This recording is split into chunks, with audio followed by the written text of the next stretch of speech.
मेरी हैंडराइटिंग, इसको सिर्फ 3 ही लोग समझ सकते हैं, आई, मी एंड माई सेल्फ। अब इस 3 लोग जो इसको समझ पा रहे हैं, इसको 3 से 300 या 3000 कैसे किया जाए।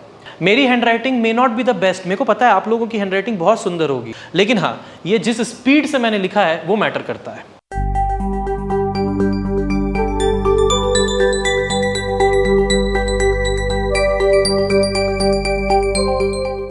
देखिए, हैंडराइटिंग बहुत ही पर्सनल चीज़ होती है।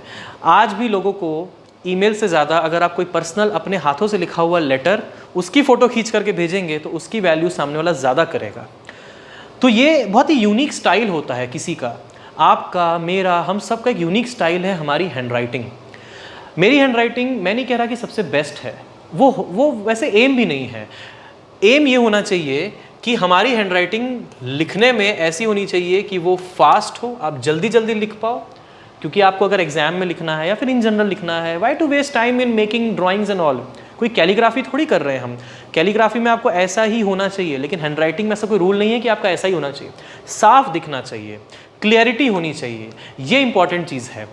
फास्ट होना चाहिए और ईजी टू अंडरस्टैंड होना चाहिए, आसानी से समझ में आ जाए, आसानी से जैसा भी समझ में आ गया वैसी हैंडराइटिंग बहुत अच्छी होती है। तो दोस्तों, कुछ ऐसे, जैसे एग्ज़ाम हम लोग देते हैं या सुबह उठते हैं, आपको बहुत बड़ी बड़ी चीज़ें नहीं करनी है, मैं आपको कुछ प्रैक्टिस चीज़ें बता रहा हूँ। जैसे हम लोग वर्कआउट करने से पहले, बहुत 50-50 किलो का उठाने से पहले 5 किलो 10 किलो से वार्म अप करते हैं कि नहीं।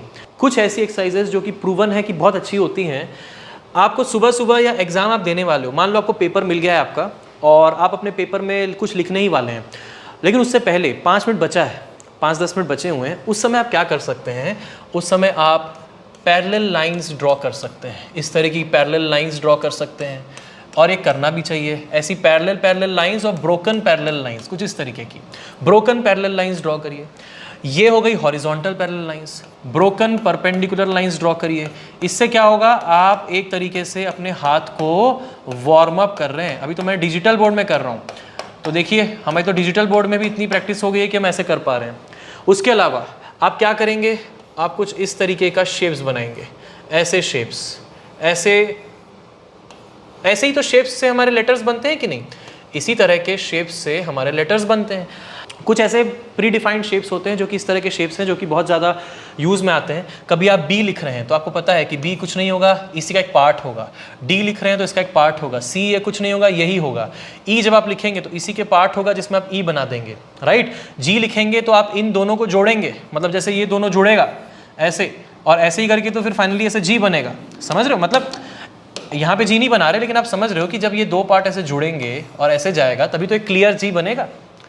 तो इसीलिए ये कुछ ऐसी वार्म अप वाली चीज़ें होती है जो शुरुआत में आप जब करते हैं तो 2 मिनट भी नहीं लगता, ये आप कर सकते हैं।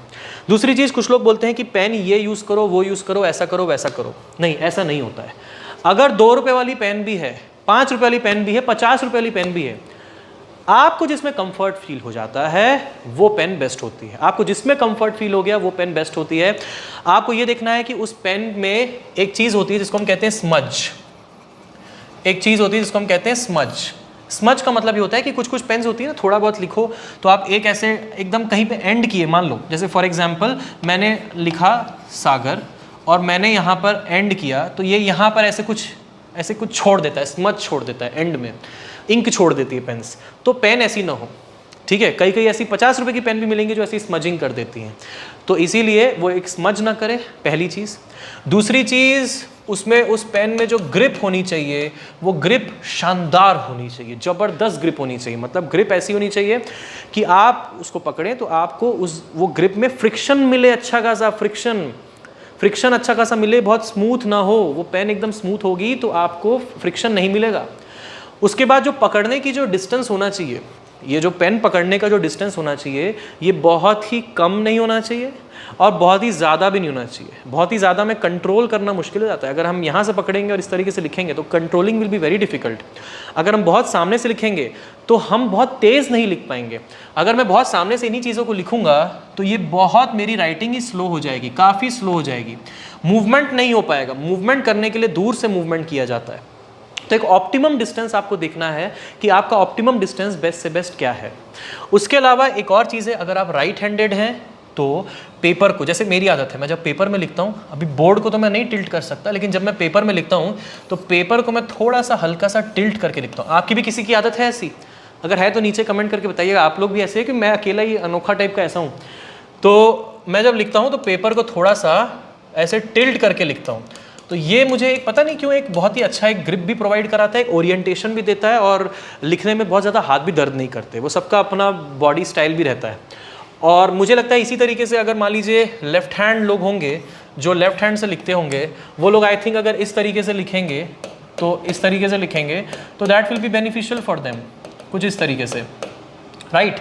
तो थोड़ा सा पेपर को टिल्ट कर सकते हैं, ये लेफ्ट हैंड लोगों के लिए है और ये जो है ये राइट हैंडेड लोगों के लिए है, ठीक है।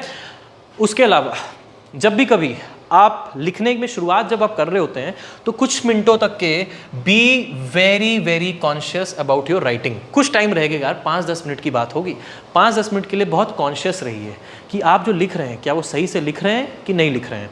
अगर आप कॉन्शियसली लिखेंगे, जैसे स्टार्टिंग में कोई स्टेटमेंट आप लिखते हैं, जैसे फॉर एग्जाम्पल लेट्स, अब मैं इसमें बहुत ही कॉन्शियस हो रहा हूँ, लेट्स स्टार्ट एनवायरमेंटल इंजीनियरिंग।